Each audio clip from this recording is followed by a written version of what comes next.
Merci beaucoup. Et je vais accueillir, merci mesdames et messieurs. Et je vais demander maintenant à deux autres personnes de venir me rejoindre, en l'occurrence Claire Le Gall, qui est déjà que je n'ai pas salué tout à l'heure. Bonjour, et je vous invite à rejoindre la salle. Claire Le Gall, DGS de la communauté de communes Cagir-Garonne-Salade. Et je vais demander à Gonzague Ameille, que je n'ai pas vu non plus. Monsieur Ameille est ici. Bonjour monsieur, bienvenue. Je vous invite à rejoindre la scène, qui est donc directeur général du label employeur pour Réseau 31. Merci à tous les deux d'être venus nous rejoindre. Alors deuxième partie dans cette table ronde, là on va rentrer un petit peu plus dans le vif du sujet au niveau des employeurs. Employeurs, nous avons besoin de vous. Ça c'est une phrase que l'on va répéter tout au long de ces 2 journées de ces assises du volontariat. Comment mieux se connaître et cultiver ce lien? Alors, c'est un complément effectivement de la première table ronde, sans pour autant générer une petite contradiction, mais quand même, il y aura, j'imagine, des questions dans la salle, bien évidemment, avec des interventions peut-être de Madame Claire Le Gall en tant que DGS et de la communauté de communes de Cagir-Garonne-Salade. Présentation déjà de votre quotidien et de cette communauté de communes. Donc une communauté de communes rurale du Comminges. 17 000 habitants, 17-18 000, 55 communes. Voilà, donc une communauté de communes au service évidemment des habitants et de ces communes. 5 sapeurs-pompiers volontaires aujourd'hui en activité dans les services sur 250 agents. Donc une proportion un petit peu supérieure à celle d'Airbus, mais à peine. Hein. Voilà, donc, mais des sapeurs-pompiers volontaires inscrits un peu dans l'ADN rural, je pense, des communes, c'est-à-dire que c'est l'héritage et c'est la suite logique des sapeurs-pompiers qui sont souvent présents dans les communes. Donc là, on est dans la même logique. Pour une partie d'entre eux, c'est aussi des gens qui ont été transférés à la communauté de communes quand on a pris les compétences qui vont avec. Un pourcentage aussi peut-être un peu différent de ce qui a été dit, c'est que sur 5 sapeurs-pompiers volontaires, moi il y a 3 femmes. Donc comme quoi c'est possible. Donc ça marche, ça fonctionne. Donc ça marche. Enfin je pense. Pour les pompiers, en tout cas pour moi, nous on n'a rien à en dire de leur fonction professionnelle. Et je ne pense pas qu'elle soit sapeur-pompier volontaire parce qu'elle serait plus douce, plus empathique, plus calme et plus je sais pas quoi. Voilà, les clichés sexistes, ça serait bien qu'ils arrêtent. Voilà, donc ça c'était ma parole militante. Oui, c'est fait. Mais vous pouvez me faire confiance. Ceux qui me connaissent comme ma vice-présidente de premier rang savent que ça fait partie, en tout cas de mon ADN à moi. Mais tant pis, c'est comme ça. Et tant mieux. Ben oui, voilà. Voilà, donc des sapeurs-pompiers volontaires. Toujours en écho à ce que j'ai entendu en ce début de matinée, qui sont sur des missions pas télétravaillables. Voilà, donc nous on s'était pas posé la question. Je l'entends, elle est intéressante aussi. Mais l'exercice, la question s'est pas posée chez nous parce qu'ils sont sur des missions pas télétravaillables, mais ils sont pas non plus, pour 4 des 5, ils sont pas non plus sur une capacité à partir à n'importe quel moment, puisque pour certains, ils sont au volant d'un camion de collecte de déchets. Pour d'autres, ils sont animateurs ou directeurs d'accueil de loisirs. Donc dans du face-à-face avec des enfants qui font qu'à ces moments-là, il est bien évident qu'ils ne partent pas en laissant des enfants en accueil de loisirs seuls ou insuffisamment encadrés, ce qui est une autre source de danger s'ils n'y sont pas. Donc voilà, donc effectivement, il y a cette difficulté là-dessus, plutôt une difficulté pour eux, difficulté pour leur mobilisation auprès du SDIS. C'est pas une difficulté pour l'employeur. Nous, on est totalement ouvert à en avoir plus et beaucoup plus, et sur des fonctions qui seraient plus facilement mobilisables forcément en journée. Moi, j'ai pas de souci là-dessus. Simplement, effectivement, quand les sapeurs-pompiers volontaires sont au service enfance-jeunesse et au service technique, et ça donne ces missions-là. Si on avait des demandes, des engagements sur plus les services administratifs, typiquement, on y serait effectivement totalement favorable. On a signé la convention avec le SDIS, bien évidemment. Enfin, voilà, c'était une évidence depuis plusieurs années. Ça vient aussi, pour ma partie à moi, de l'héritage d'avoir fait ça aussi avec le SDIS 29. Et oui, il n'y a pas que vous qui avez été en Finistère. Et le SDIS 37 aussi, puisque j'ai aussi été en Indre-et-Loire.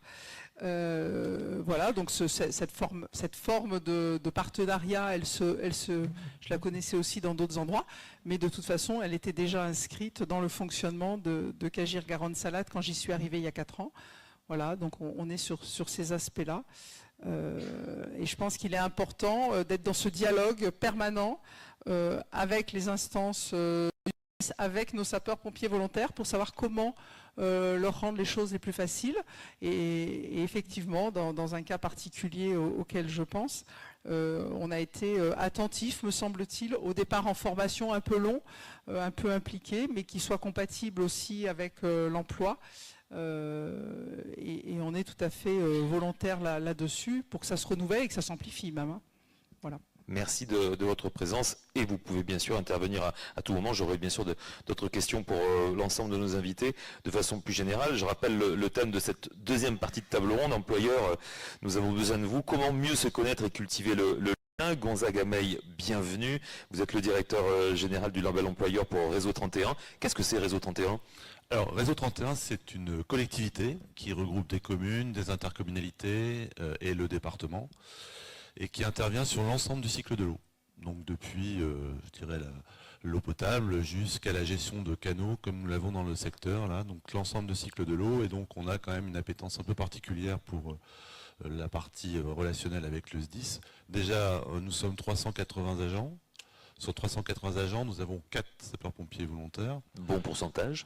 Bon pourcentage qu'on peut encore améliorer, mais c'est un bon pourcentage. Il faut l'améliorer, effectivement. Et nous avons à la tête du pôle formation recrutement un ancien sapeur-pompier volontaire qui est très sensible à ces sujets et qui donc propage, je dirais, les bonnes nouvelles et les bonnes missions par rapport aux SDIS. Nous sommes aussi sensibilisés par nos élus, puisque Gilbert Hébrard, qui est président du SDIS, est aussi le premier vice-président de Réseau 31. Et on travaille au quotidien avec le SDIS pour tout ce qui peut être évidemment réseau, et pour que ces réseaux soient opérationnels, pour que tous les dispositifs incendie soient opérationnels. Donc là, il y a un lien fort. On a signé également la convention en 2020, mais pour la partie formation. En fait, on a une partie formation de quelques jours, parce qu'on a des problématiques, comme on vient de l'évoquer.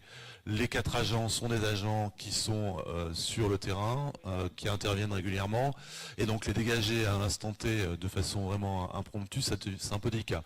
Mais c'est quelque chose sur lequel on peut travailler.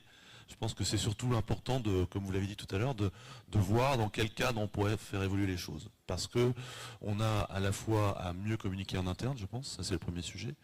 Bon, je sais que Bruno Després et puis les sapeurs-pompiers volontaires qui sont là peuvent également être vecteurs de communication. Communiquer sur aussi qui peut être sapeur-pompier volontaire. Je pense qu'il y a beaucoup de questions qui se posent là-dessus. Est-ce que je suis en forme? On a surtout parlé de ça tout à l'heure, mais est-ce que je suis encore suffisamment en forme pour y aller? J'ai envie d'y aller, mais comment je dois y aller? Donc tout ça, ce sont vraiment des sujets sur lesquels on doit, je pense, progresser. On a aussi, évidemment, on travaille sur un service public dans le domaine de l'eau. Donc on peut aussi dégager du temps quand il le faut, hors dehors de la convention, quand il faut soit intervenir pour la sécurité civile, pour des sujets qui sont complètement hors convention, mais qui sont vraiment importants, et on a les moyens de le faire. Je pense par exemple, quand il y a eu des inondations dans l'Aude, on est intervenu, je dirais en queue de comète, entre guillemets, si je peux parler comme ça, pour aller nettoyer, aller faire en sorte d'avoir des missions. Je ne parle même pas des inondations qui a eu lieu il y a longtemps sur Saint-Béat, où on est également intervenu pour aller pomper des caves. Enfin, on a les moyens opérationnels pour le faire, et dans ce cadre-là, évidemment, on n'est pas dans la convention, mais on est dans un cadre citoyen d'intervention globale, de solidarité, forte solidarité également, puisque nos agents sapeurs-pompiers volontaires nous alertent quand il y a des sujets pour lesquels on pourrait aussi intervenir, et pour lesquels on n'est pas forcément au courant dans les médias. Donc là, il y a quand même plein de sujets qui nous rapprochent vraiment du fonctionnement du SDIS. avec l'engagement citoyen. Il y a des sujets sur lesquels il faut qu'on continue à travailler. Qu'est-ce qui se passe? On avait des questions comme ça à une époque en ressources humaines. Qu'est-ce qui se passe quand un agent a un accident? L'accident de travail, par qui est-il porté? Est-ce qu'il est porté par la collectivité? Est-ce qu'il est porté par le SDIS? Bon, il y avait ces sujets quand même qui étaient venus sur la table à un moment donné, mais qui sont, je dirais, toutes et tous des sujets de progression, quoi. Donc, et on sent que là, on a vraiment un beau chantier pour déjà faire progresser le nombre de sapeurs-pompiers volontaires au sein de notre collectivité, pour faire en sorte de voir de quelle façon on peut préciser ces missions et avancer. Mais justement, ça tombe bien, puisque c'est une question que je voulais poser à la cantonade, à l'ensemble des personnes ici présentes, peut-être pour M. Quérol aussi, et pour vous, Mme Le Gall. Quels seraient les axes d'amélioration, justement, pour faciliter la libération des sapeurs-pompiers volontaires? Qu'est-ce qu'il faudrait améliorer, selon vous? M. Quérol ou Mme Bellac? Juste là, pour le coup, je pensais communauté des communes on en a discuté déjà au sein du bureau au SDIS. C'est vrai que la réorganisation des territoires en communauté des communes a changé la donne. Historiquement, les agents communaux, pour ce qui est pour la partie employeur public, étaient dans les communes, effectivement, pas loin de la caserne la plus proche et pouvaient effectivement se loguer plus facilement et du coup partir en intervention. La réorganisation en communauté des communes a délocalisé un certain nombre d'agents communaux eu égard au transfert de compétences qui sont passés de la commune à l'interco. Et donc du coup a rallongé le temps de trajet de ces agents et donc du coup ne peuvent plus se loguer en journée et donc du coup voilà. Donc c'est vrai que là nous à OSDIS on a peut-être cette réflexion à mener de se dire que un agent qui est engagé sur une caserne A et qui est sur une interco B, eh bien, du coup, il puisse aller peut-être se loguer sur une caserne C qui est plus proche de son lieu de travail. Que ça, c'est vraiment quelque chose à réfléchir au regard de l'organisation du travail. Alors, c'est vrai qu'il faut quand même qu'on ne perde pas de vue que la culture du vivre ensemble dans une caserne, c'est presque 80% de cette motivation de s'engager aussi. Donc il ne faut pas perdre ça quand même de vue. Mais sur la phase opérationnelle, en one-shot de temps en temps, c'est peut-être permettre cette possibilité-là pourrait des fois dénouer des problématiques parce qu'il y a quand même un chiffre que je veux donner pour illustrer un petit peu la problématique de la journée en semaine. Il y a le deuxième mercredi du mois de septembre 2024, entre Muret et Luchon, on ne pouvait pas armer un camion avant 11h du matin. Voilà. Ce qui n'est pas normal. Ça plombe, mais parce qu'effectivement, c'est un territoire où il y a beaucoup de volontaires, il y a quasiment presque que des volontaires, et donc du coup, ils sont engagés sur leur boulot, et du coup, ils n'ont pas pu se loguer ou se rendre disponibles pour pouvoir partir en inter, le cas échéant. Donc ça, c'est des réalités, et en même temps, je veux juste partager le témoignage d'une sapeur-pompier volontaire qui travaille en crèche et qui rejoint tout à fait ce que vous disiez tout à l'heure sur ces services, sur ces missions-là. Elle était intervenue pas loin de Riom une nuit sur un feu. Et effectivement, à 6h, elle voit qu'elle ne serait pas rentrée et elle faisait l'ouverture à la crèche à 7h. Elle appelle ses collègues, une prend le relais, mais quand elle est arrivée, elle a eu la soupe à la grimace. Parce qu'effectivement, il y en a une à 6h du mat qu'on a appelée pour dire « il faut que tu ailles faire l'ouverture parce que les mômes, ils sont là ». Et donc ça, c'est des réalités vraiment. Il faut qu'on travaille là-dessus. Parce que c'est la réalité des SPV et de cette façon de pouvoir allier travail et tu le disais tout à l'heure, effectivement, c'est tout. Finalement, on le dit souvent, je le dis souvent sur Sainte-Barbe, il pourrait le dire, mais quand il y a de sapeurs-pompiers dans une famille, eh bien c'est toute la famille qui vit au rythme de la caserne. Mais finalement, quand il y a un sapeur-pompier dans une équipe, c'est toute l'équipe qui vit presque au rythme de la caserne. Mais ça, c'est effectivement, ça se travaille, c'est sa culture. Ouais. Merci pour votre intervention. Chantal Le Goff. Oui, non, c'était juste pour préciser que c'est bien la double affectation. Hein. En fait, voilà, le sapeur-pompier volontaire, il a deux engagements, enfin, il est dans deux affectations, là où il habite et là où il travaille. Et du coup, ça permet d'avoir de la présence ou la disponibilité en journée. Ça se développe, voilà, c'est à développer. C'est toujours à voir au cas par cas, bien sûr, mais c'est tout à fait prévu, c'est tout à fait possible. Et ça se développe aussi dans pas mal de départements. Voilà. Florent Quérol. Oui, juste pour compléter, je pense que les conventions sont assez flexibles, finalement. Elles sont assez flexibles pour ensuite trouver des accords entre le SPV et finalement le manager. Et je pense qu'il y a aussi le rôle du SPV, parce qu'on parle beaucoup de l'employeur, on parle beaucoup du SDIS, mais aussi le rôle du SPV d'expliquer et peut-être de démystifier aussi les missions, de démystifier les interventions et de trouver aussi des accords avec les managers. Je prends par exemple pour Airbus, comme je le disais en introduction, on est 30 000 à Toulouse. Mais en fait, on a effectivement des domaines d'activité complètement différents. C'est-à-dire qu'on a aussi des contraintes différentes. J'entends effectivement qu'on a des difficultés sur le département au sud. Là, on peut très bien imaginer travailler avec le pôle défense et spatiale qui est basé à la Beige au sud. On peut travailler également avec les ressources humaines pour avoir un listing des personnes, des salariés qui habiteraient au sud du département et peut-être effectivement essayer de trouver des accords, essayer de motiver ces personnes-là pour qu'elles deviennent SPV. Enfin, il y a beaucoup de possibilités à faire au cas par cas. Pierre Oliviano. Et nous, on peut faire la même chose à l'échelle de nos adhérents en allant cibler les bassins qui sont le plus en manque de SPV, en leur écrivant. Et comme le disait Florent également, en apportant un témoignage très précis. Par exemple, si on a des durées moyennes d'intervention, donc d'absence de l'entreprise, pour rassurer l'employeur ou le manager, et puis des témoignages de SPV sur la richesse entre guillemets de leur intervention. Voilà, donc être hyper concret pour rassurer le manager. D'abord faire connaître. Il y a une première échelle que tout le monde partage, faire connaître d'abord les conditions, le pourquoi, sensibiliser, etc. Puis ensuite être hyper concret sur les opportunités. Et nous, évidemment, je serais très heureux que le SDIS vienne intervenir dans nos conventions, conseil d'administration, assemblée générale, qu'on fasse une convention, qu'on la signe, qui soit assez précise, et qu'on fasse un communiqué de presse, qu'on fasse une interview commune avec la dépêche. Enfin, faisons-le, quoi. En fait, maintenant, passons à l'acte, quoi. Le message est passé.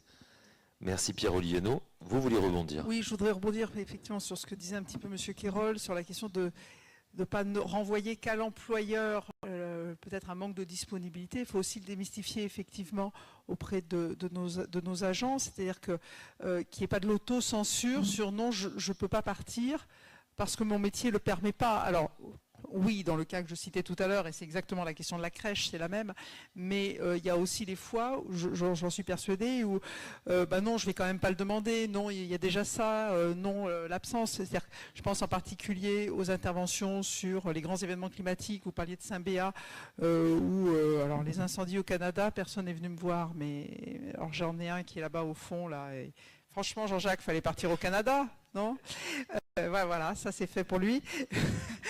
Mais alors plus en proximité aussi, dire sur les grands événements comme ça, on est peut-être en capacité, sauf que effectivement, s'il n'y a pas un dialogue préalable ou cette question-là, je pense que personne n'ose venir dire parce que ah ben non, moi je suis au centre de loisirs, je peux pas, etc. Mais si on nous en parle pas, alors là je parle pas de l'intervention sur le BIP, hein, on est sur des choses plus je dirais pas planifier parce que c'est quand même toujours dans l'urgence quand même, mais ça se planifie un peu plus. Voilà, donc ces questions-là, je pense qu'il faut aussi avoir un travail auprès des SPV pour leur dire, en gros, ose le demander à ton employeur, hein, c'est peut-être pas perdu d'office. Voilà, c'est dans le dialogue. Monsieur Amaï. Oui, il y a aussi après, nous sommes amenés, nous, à intervenir dans des agents qui interviennent sur l'ensemble du territoire. Et ponctuellement, ils peuvent être disponibles sur un territoire ils interviennent depuis, partons de Toulouse, ils peuvent être disponibles sur le frontonnet parce qu'ils sont en intervention sur le fronton, ils peuvent être disponibles, le même agent, partant à Saint-Gaudens, peut être disponible ponctuellement à Saint-Gaudens. Il y a une question peut-être de moyens techniques, alors c'est un point vraiment très peut-être accessoire, mais on peut avoir, nous, une flotte, entre guillemets, de véhicules et d'agents qui sont disponibles sur l'ensemble du territoire à un instant donné. Il y a aussi une certaine liaison opérationnelle à avoir avec les SDIS pour pouvoir réagir encore plus rapidement de notre part et être présent au plus près des interventions partout sur le territoire. Puisqu'on partage avec le SDIS de la Haute-Garonne cette intervention sur le territoire du département, avec des équipes réparties partout, et donc elles peuvent être mobilisées non seulement auprès de leurs casernes auxquelles elles sont dévolues, mais également ailleurs. Donc ça, c'est quelque chose qui m'est relevé, moi, dans les relations, c'est-à-dire comment on peut encore enrichir ces relations avec l'ensemble des partenaires de notre partenaire du SDIS, pour qu'à l'instant T, on se rende disponible là où nous sommes, quoi. Donc ça, c'est des sujets peut-être sur lesquels on pourrait être amené à travailler. Évidemment, ça présente quelques particularités opérationnelles.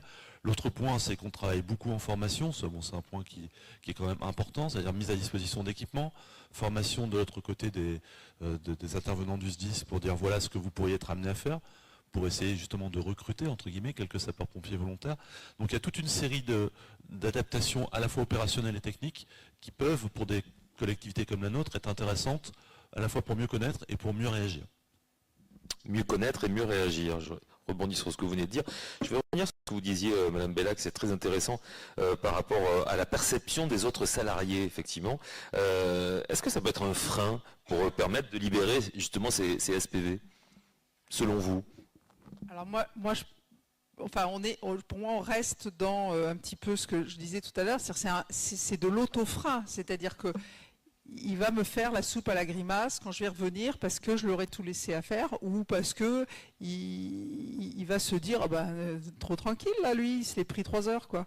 Oui, l'exemple de la crèche, c'est flagrant. C'est ça, mais c'est de l'auto-blocage, je pense, plutôt comme frein. Par contre, effectivement, je pense que c'est un rôle managérial que nous avons et que, en tout cas, moi j'assumerais. De dire aux équipes, il est hors de question de faire la soupe à la grimace. Je veux dire, l'engagement de l'employeur, il doit être aussi relayé par une bienveillance des collègues, une compréhension des collègues, et que c'est juste intolérable, votre témoignage. Voilà. Réaction peut-être, c'est quelque chose qui revient. Oui, parce qu'en fait, souvent, c'est vrai que les collègues peuvent mal le percevoir, mais ce qu'il faut expliquer, c'est qu'il n'est pas parti 3 heures en balade, quoi. Je veux dire, on serait certainement mieux au travail par moment. Oui, dans son analyse, c'est certain, que sur les interventions où c'est jamais une partie de plaisir. Voilà, donc ça aussi c'est important de le signaler. Et effectivement, le rôle du N+A, du manager, est très très important à ce niveau-là pour soutenir justement ces actions et qu'ils ne se sentent pas mis de côté ou mis à l'écart à cause de l'engagement. Ça c'est important. Pierre-Olivier Naud. C'est peut-être l'occasion aussi d'impliquer son CSE, dans le privé en tout cas, pour l'aider à réfléchir à un plan de continuité d'activité, quelque chose de très, très diffusé dans les grandes entreprises, beaucoup moins dans les PME. Et donc l'idée c'est d'établir un plan écrit, prévu, de prévoir la continuité en cas d'absence ponctuelle. Mais encore une fois, plus on a d'infos en amont sur ces durées moyennes, sur le nombre d'interventions moyens, plus on pourra prévoir, nous, employeur privé, pour des petites boîtes, c'est très difficile. Chacun est un peu chivard dans une PME, donc c'est très difficile de remplacer quelqu'un au pied levé. Donc c'est une culture à mettre en place et ça peut s'installer par de la prévision. Merci, je profite de votre présence à tous les deux, parce qu'on a parlé de convention tout à l'heure, effectivement, mais je profite aussi de cette problématique, peut-être aussi de ce frein. Il y a un sujet, semble-t-il, sur la prise en compte des accidents du travail, sur le temps de volontariat pour les agents publics. Est-ce que ça peut être aussi un frein pour l'emploi de SPV ? Alors effectivement, ça peut être un frein, parce qu'actuellement, donc c'est une loi qui date de 91, c'est pas nouveau, prévoit que pour les fonctionnaires, lorsqu'ils ont un accident de sapeur-pompier, eh bien c'est comme un accident de travail. Voilà, donc ça c'est la loi. Pour le moment, elle n'a pas évolué. Je sais que ça fait l'objet de certaines préconisations dans des plans précédents. Alors que pour le privé, là c'est clair, c'est le SDIS qui prend en charge. Donc là, il n'y a pas de discussion. Il y a eu un progrès essaie de réaliser avec la loi Macras, c'est-à-dire que maintenant les communes de moins de 10 000 habitants peuvent demander le remboursement des frais par le SDIS à partir du moment où un sapeur-pompier volontaire a été blessé dans le cadre de son activité de sapeur-pompier volontaire et que c'est un employé communal, enfin voilà, fonctionnaire. Donc là, voilà, c'est une avancée, mais bon, voilà, on en est là pour le moment. Hein, mais ça peut effectivement être un frein, bien sûr, ça peut être un frein. Avant de donner la parole au public, est-ce qu'on pourrait imaginer, et c'est toujours une question pour vous, pour tous les deux, un projet de contrepartie pour les employeurs qui pourrait être porté au niveau national?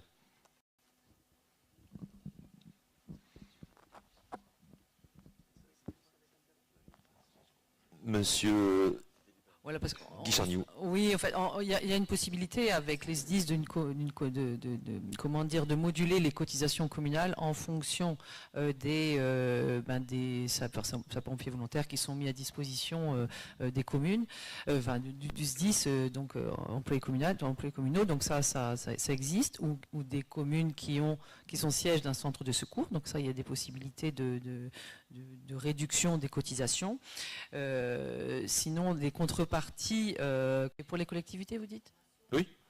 En formation, il y a des équivalences, comme on en a parlé tout à l'heure, les dispenses de formation, une équivalence partielle entre la formation SST, donc sauvetage, sécurité du travail, et équipier de prompt secours, ce que les sapeurs-pompiers sont tous de toute façon de base. Donc ça aussi, c'est quelque chose d'important. On a des compétences communes, on a des intérêts convergents. Donc là, oui, c'est important. Maintenant, porter au niveau national des compensations, alors surtout financières. J'ose dire que c'est pas forcément le moment, on va dire ça comme ça. Mais en tout cas, c'est pas tout à fait à l'ordre du jour. Le colonel parlait du nouveau plan, enfin peut-être le plan d'action. Oui, alors effectivement, on peut y avoir des leviers sur les contributions communales. Enfin, il y a pas mal de choses. Alors, il y a un plan d'action qui est dans les tuyaux, qui a été co-construit ces derniers temps. Et parmi tous les axes, il y a un axe qui vise à améliorer les relations avec les employeurs. Donc c'est un axe qui va être développé, que je reprends, que je vais tenter de décrire et qui va être largement partagé. En tout cas, par rapport à ce qui a été dit, moi ce que je retiens, c'est surtout la notion de confiance. Et on a évoqué plusieurs fois le problème du pompier qui doit partir en intervention dans le cadre de la convention. Enfin, ce qu'on sait tous, c'est que la confiance, elle se construit par gouttes. Et l'idée, c'est peut-être de partir sur des conventions au départ où on parle peut-être que de formation, que de choses programmées. Et puis quand la relation de confiance se construit, qu'on comprend un peu mieux ce qui se passe, là on élargit, et je dirais le Graal, quelque part, c'est la disponibilité en journée-semaine, mais vraiment moi comment je vois les choses, c'est vraiment de construire les choses petit à petit pour atteindre finalement cette disponibilité. Voilà. Donc il y a un plan d'action, alors un de plus vous me direz, mais là l'idée c'est vraiment un des axes forts, c'est vraiment la relation avec les employeurs. Bonjour. Bonjour, merci. Bonjour, merci pour la prise de parole. Je me présente, moi je m'appelle Charlie Hollard, je suis représentant CGT au SDIS 31 et intéressé par beaucoup de sujets nationaux, et c'est précisément là où je vais prendre la parole. Du coup, nous on aimerait énormément que le volontariat reprenne de l'ampleur, notamment dans le sud du département pour ce qui concerne le Lot-et-Garonne, et dans le seul et unique but d'assurer un service public de qualité. Le constat, vous l'avez tous fait, ça fait 10 ans qu'on a 2 minutes de moyenne en plus sur le territoire national pour la distribution des secours, alors qu'on a des meilleures routes, alors qu'on a des meilleurs véhicules. Et en fait, c'est vraiment une carence de ressources humaines qui nous manque. Le problème, c'est qu'on est aussi dans un cercle vicieux, parce que moins il y a de personnes, plus la charge elle se répand sur les agents qui restent, et du coup, plus les agents qui restent sont épuisés, et du coup, plus ils ont tendance à ne pas se mettre disponibles, notamment en journée. C'est un truc qu'on a vu notamment sur le CIS de Saint-Lys en Haute-Garonne, où quand on a mis plus de disponibilité, en l'occurrence professionnelle, ça a remotivé les volontaires parce qu'ils étaient moins impactés sur leur journée, parce qu'ils étaient plus dynamisés, parce qu'il y avait une dynamique qui se mettait en place, et aucun rapport avec les professionnels. Je pense que c'est juste grâce à un manque, à plus de disponibilité et donc moins de charges en général. Je vais pas apporter des très bonnes nouvelles. La jurisprudence française et européenne est en train de s'étoffer, et notamment sur le temps de travail des sapeurs-pompiers volontaires. Donc la jurisprudence française sur le tribunal administratif de Strasbourg et la Cour européenne de justice sont de plus en plus en train de qualifier le temps de présence des sapeurs-pompiers volontaires comme du temps de travail. Donc du coup, messieurs les chefs d'entreprise, messieurs, dames les chefs d'entreprise, pardon, et responsables de communauté de communes, ça veut forcément dire que ça va incrémenter leur temps de travail, santé, sécurité au travail, que vous connaissez, est limité à 48 heures par semaine. Donc ça veut dire également qu'un sapeur-pompier qui décale, ou qui part en intervention, pardon, entre minuit et 6 heures du matin, il lui faudra au minimum 6 heures de repos compensateur. Donc ça veut dire qu'il ne peut pas avoir de travail dans la foulée.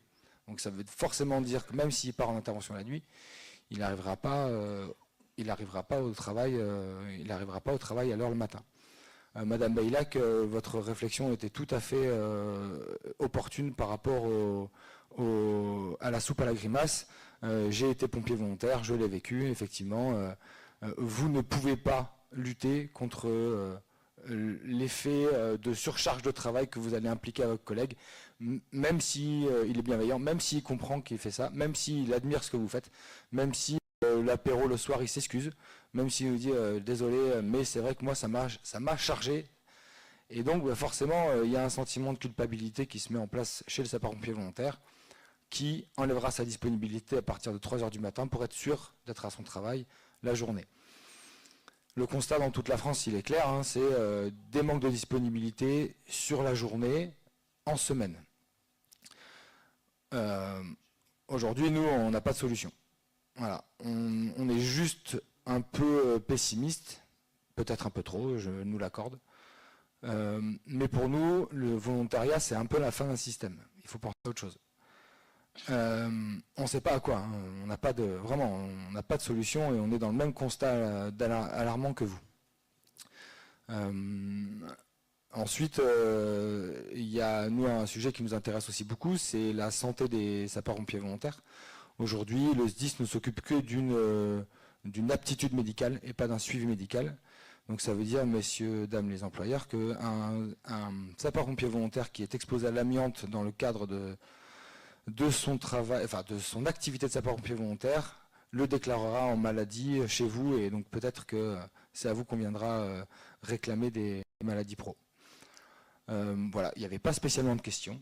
C'était pour apporter un petit peu une vision un peu plus pessimiste, de vue de l'intérieur, de ce système qui, quand il a été créé, était vraiment très joli, et qu'on ne voit pas comment est-ce qu'il pourrait s'en sortir. Merci. Oui, réaction simplement, j'ai bien compris que ce n'était pas une question, mais simplement pour réagir par rapport à ce que vous évoquez au début sur le modèle du volontariat. Alors moi, je pense qu'on n'est pas à la fin d'un système. Vous avez évoqué les problématiques liées aux décisions de la Cour de justice de l'Union européenne. Alors, vous parlez de temps de travail, on parle de temps d'activité pour les sapeurs-pompiers volontaires. Le risque qui pèse sur le modèle actuel, c'est effectivement la requalification de certaines pratiques avec les pompiers volontaires, de les requalifier en travailleurs. Donc la position aujourd'hui que nous avons, c'est de tout faire pour défendre ce modèle, et de tout faire pour qu'on ne puisse pas requalifier les activités de sapeurs-pompiers volontaires en temps de travail. Pour cela, on propose des choses. Alors, je ne vais pas tout livrer, mais l'idée, c'est d'éloigner au maximum l'activité de pompier volontaire de celle d'un travailleur. Ça passe par quoi? Ça passe peut-être, je dis peut-être, par l'encadrement de l'activité, la limitation du nombre d'heures de garde, d'heures de formation fait sur le statut volontaire. Effectivement, là où je vous rejoins, c'est quand on a un pompier volontaire qui fait, comme par hasard, 1600 heures de temps d'activité, là, il y a un risque fort de requalification. En revanche, si ce pompier volontaire qui a un emploi par ailleurs donne quelques heures de garde postée dans un centre de secours, donne quelques heures de disponibilité, d'astreinte, donne du temps. Là, on s'éloigne un petit peu du risque de requalification. Donc, on a bien conscience de cette menace collectivement. Et donc, nous, notre mission aujourd'hui, c'est de tout faire pour pouvoir défendre ce modèle et d'éviter ce risque. Mais on l'a bien dans le spectre, on l'a bien dans le spectre des menaces. Chantal Le Goff, on va clôturer la table ronde. Peut-être un petit mot pour clôturer peut-être la table ronde, de manière peut-être plus positive. Vous avez besoin, et ils ont toutes et tous besoin des employeurs, ça c'est sûr. Oui, tout à fait. Je crois qu'on a tout dit au travers de tous les témoignages. D'ailleurs, je remercie vraiment toute la participation des personnes et de la salle également. C'est vraiment le nerf de la guerre, en fait, la convention avec l'employeur. C'est vrai, vraiment le levier principal pour l'activité sapeurs-pompiers volontaires. On l'a dit, il faut recruter, mais il faut également fidéliser. Ça, c'est aussi un autre enjeu, parce qu'on les perd quand même c'est les 5 premières années qu'on perd les sapeurs-pompiers volontaires. Donc pour les fidéliser, ça passe par tous les dispositifs que l'on a décrits, et surtout par cette relation avec les employeurs. Et je crois que, comme l'a dit le colonel Guichard-Nioux, on travaille sur le plan d'action du volontariat. Le prochain plan d'action, il y aura vraiment une grosse thématique, c'est sur les relations avec les employeurs. Donc on n'a pas fini d'en parler, on n'a pas fini d'agir, et c'est très bien. Voilà, donc il faut être optimiste. Merci beaucoup. J'aimerais que l'on remercie par des applaudissements, s'il vous plaît, Florent Quérol, Pierre-Olivier Naud, mais aussi le colonel Christophe Guichard-Nioux, lieutenant-colonel Chantal Le Goff, Claire Le Gall, merci infiniment de votre présence, et Gonzague Ameille. Et Madame Bellac, merci d'être restée jusqu'au bout, et merci de vos interventions. Les échanges vont continuer, j'en suis persuadé, comme on dit communément dans le métier, en off. Et Monsieur Hamel, j'ai comme l'impression qu'on va se retrouver sur scène dans quelques instants, parce que j'ai comme l'impression que vous allez recevoir un joli diplôme du label employeur, parce qu'il y a plus de 60 labels employeurs qui vont être extrêmement, en tout cas, de ces échanges nourris et de vos interventions du public. Merci beaucoup.